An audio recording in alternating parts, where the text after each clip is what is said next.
Hello guys, welcome to our channel. ఈరోజు ఈ వీడియోలో మనం ప్రో కబడ్డీ సీజన్ 13లో తెలుగు టైటన్స్ ఏ ప్లేయర్స్ పైన ఎఫ్బిఎంని ప్రయోగించే అవకాశం ఉందో తెలుసుకునే ప్రయత్నం చేద్దాం. సో ఈ వీడియో చాలా ఇంట్రెస్టింగ్గా ఉండబోతోంది.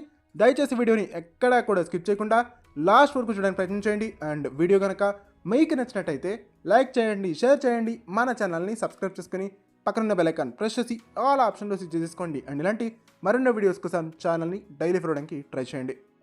ఇక టాపిక్లోకి వచ్చేసినట్టయితే మొట్టమొదటి ఎఫ్బిఎంని తెలుగు టైటన్స్ విజయ్ మలిక్ పైన ప్రయోగిస్తే చాలా బాగుంటుంది. Captain Vijay Malik extraordinary captain చెప్పుకోవచ్చు, extraordinary second raider Vijay Malik. But last సీజన్లో అంచనాలకు తగినటువంటి పర్ఫార్మెన్స్ని అయితే తెలుగు టైటన్స్కి అందించలేకపోయాడు విజయ్ మలిక్.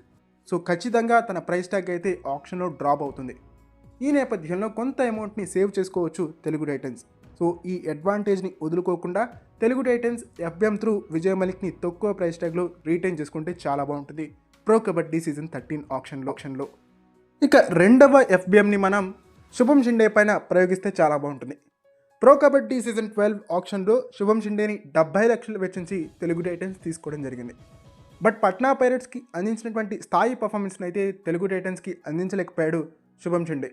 సో ఈ నేపథ్యంలో ప్రో కబడ్డీ సీజన్ 13 ఆప్షన్లో తన ప్రైస్ ట్యాగ్ డిప్ అవుతుంది కాబట్టి ఆ డ్రాప్ అయినటువంటి తక్కువ ప్రైస్ ట్యాగ్తో శుభం షిండేని ఎఫ్బిఎం త్రూ రీటైన్ చేసుకుంటే బాగుంటుంది తెలుగు టైటన్స్.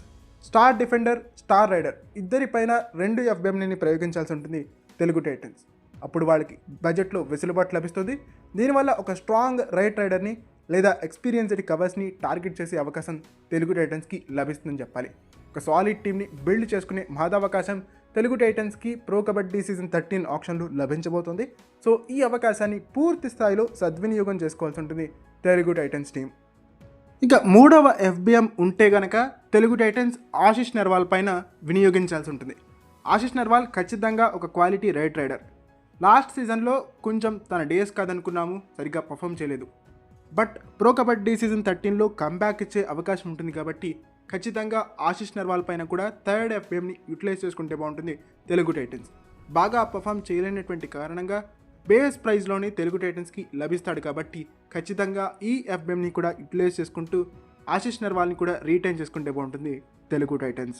సో ఇలా ఈ 3 ఫైనల్ బిడ్ మ్యాచ్ కార్డులు కూడా 3 ఎక్స్పీరియన్స్డ్ క్యాంపెయినర్స్, 3 క్వాలిటీ ప్లేయర్స్ పైన ఇన్వెస్ట్ చేస్తే బాగుంటుంది తెలుగు టైటన్స్. ఈ విధంగా చేసినట్టయితే ఖచ్చితంగా తెలుగు టైటన్స్కి ప్రో కబడ్డీ సీజన్ 13లో బెటర్ రిజల్ట్స్ వచ్చేటువంటి అవకాశం ఉంటుంది.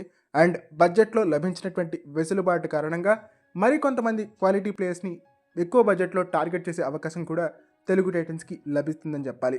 ఓకే, ఇది ఫ్రెండ్స్ ఈ వీడియో కనుక మీకు నచ్చినట్టయితే లైక్ చేయండి, షేర్ చేయండి, మన ఛానల్ని సబ్స్క్రైబ్ చేసుకుని పక్కనున్న బెల్ ఐకాన్ ప్రెస్ చేసి ఆల్ ఆప్షన్లో సెట్ చేసుకోండి. అండ్ ఇలాంటి మరిన్ని వీడియోస్ కోసం ఛానల్ని డైలీ ఫాలో అవడానికి ట్రై చేయండి.